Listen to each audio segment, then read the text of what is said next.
नमस्कार दोस्तों, मेरा नाम अनुज है। टारगेट एग्जाम विधि चैनल पर आप सभी लोगों का स्वागत है। दोस्तों, आज के वीडियो में हम लोग जीके और साइंस के 10 प्रश्न हल करेंगे। ये बहुत ही महत्वपूर्ण प्रश्न है, ध्यान से देखिएगा। आइए शुरू करते हैं। पहला प्रश्न है, निम्नलिखित में से किनके मध्य खानवा का युद्ध लड़ा गया था? ऑप्शन इसमें सी वाला सही होगा। बाबर और राणा सांगा के मध्य 1527 में खानवा का युद्ध लड़ा गया था, जिसमें बाबर विजयी हुआ था। आइए अन्य ऑप्शन देख लेते हैं। ऑप्शन ए है मोहम्मद गौरी और पृथ्वीराज चौहान। मोहम्मद गौरी और पृथ्वीराज चौहान के मध्य 1191 में तराइन का प्रथम युद्ध हुआ था। तराइन का प्रथम युद्ध हुआ था, जिसमें पृथ्वीराज चौहान विजयी हुए थे। ऑप्शन बी है आपका हुमायूं और शेरशाह सूरी। हुमायूं और शेरशाह सूरी के मध्य कन्नौज का युद्ध हुआ था। कन्नौज, या जिसे बिलग्राम का युद्ध के नाम से जानते हैं, 1540 में। इसमें शेरशाह सूरी विजयी हुए। ऑप्शन डी है आपका मराठों और अफगान शासक अहमद शाह अब्दाली।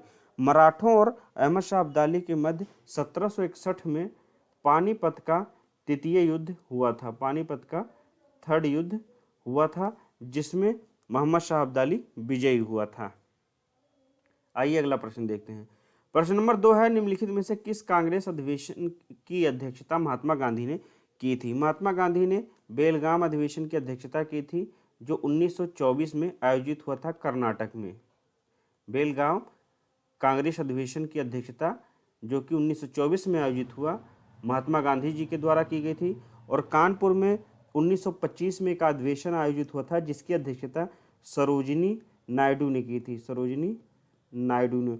और सरोजिनी नायडू प्रथम भारतीय महिला अध्यक्ष बनी थी उस समय कांग्रेस की। इससे पहले 1917 में एनी बेसेंट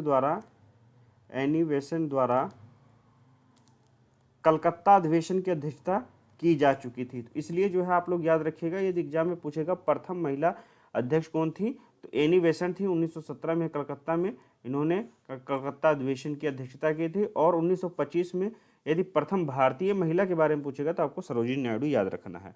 और लाहौर अधिवेशन की अध्यक्षता 1929 में जवाहरलाल नेहरू जी के द्वारा की गई थी। पंडित नेहरू जी ने की थी। और इसी में इन्होंने पूर्ण स्वराज की मांग की थी। पूर्ण स्वराज की मांग की थी। और कलकत्ता अधिवेशन 1906 में हुआ था। यहाँ पर दादा भाई नौरोजी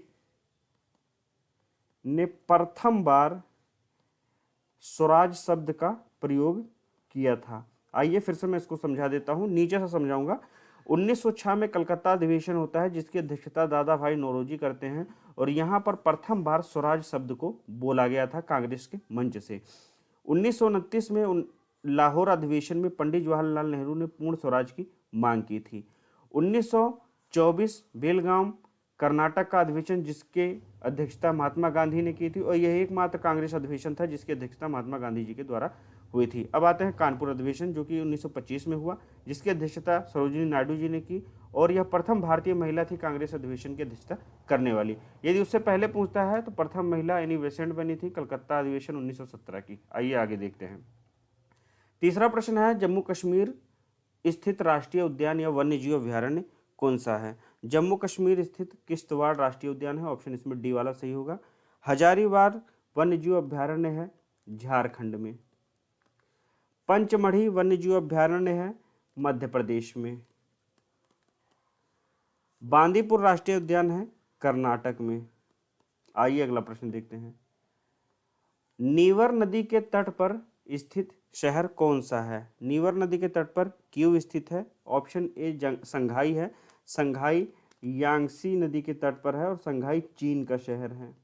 यांगसी याद रखिएगा आप लोग। आइए आगे देख लेते हैं। ऑप्शन बी है आपका न्यूयॉर्क। न्यूयॉर्क हडसन नदी के तट पर स्थित है। क्यों? जैसा कि मैंने बताया, यह नीवर नदी के तट पर स्थित है। नीवर। और लिवरपूल दोस्तों मर्सी नदी के तट पर स्थित है। इंग्लैंड का शहर है लिवरपूल और यह मर्सी नदी के तट पर स्थित है। पांचवा प्रश्न है, भारत और पाकिस्तान को विभाजित करने वाली रेखा कौन सी है? भारत और पाकिस्तान को विभाजित करने वाली रेखा रेड क्लिफ है। ऑप्शन इसमें ए वाला सही होगा। 38वीं समानांतर रेखा नॉर्थ कोरिया और दक्षिण कोरिया या साउथ कोरिया के मध्य स्थित है? 38वीं समानांतर रेखा उत्तरी कोरिया और दक्षिणी कोरिया के मध्य स्थित है। शून्य रेखा त्रिपुरा और बांग्लादेश के मध्य है। त्रिपुरा और बांग्लादेश के मध्य स्थित है। ब्लू लाइन लेबनान और इजराइल के मध्य है। लेबनान और इजराइल के मध्य है। आइए छठवां प्रश्न देखते हैं। निम्नलिखित में से किस देश की मुद्रा रियाल है? दोस्तों रियाल ईरान की मुद्रा है। ऑप्शन इसमें बी वाला सही होगा। और ईरान की राजधानी तेहरान है। अर्जेंटीना की राजधानी है ब्यूनस आयर्स। और अर्जेंटीना की मुद्रा पीसो है। यूएई की राजधानी है अबू धाबी। और यूएई की मुद्रा है दिरहम। ऑप्शन डी है मिस्र। मिस्र की राजधानी है काहिरा। और मिस्र की मुद्रा है पाउंड। आइए 7वां प्रश्न देखते हैं। 7वां प्रश्न है निम्नलिखित में से कौन सा दिवस 26 सितंबर को मनाया जाता है? 26 सितंबर को हर वर्ष विश्व पर्यावरण संरक्षण दिवस होता है। ऑप्शन इसमें ए वाला सही होगा। विश्व पशु कल्याण दिवस होता है 4 सितंबर को, 4 सितंबर को। और विश्व डाक दिवस होता है 9 अक्टूबर को। और विश्व मधुमेह दिवस होता है 14 नवंबर को।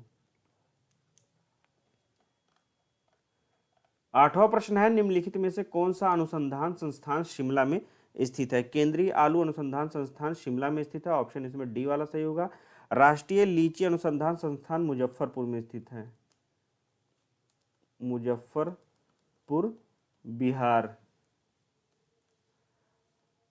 ऑप्शन बी है राष्ट्रीय मलेरिया अनुसंधान संस्थान। राष्ट्रीय मलेरिया अनुसंधान संस्थान दोस्तों नई दिल्ली में है। और राष्ट्रीय केला अनुसंधान संस्थान तिरुचिरापल्ली में है, जो कि तमिलनाडु में पड़ता है।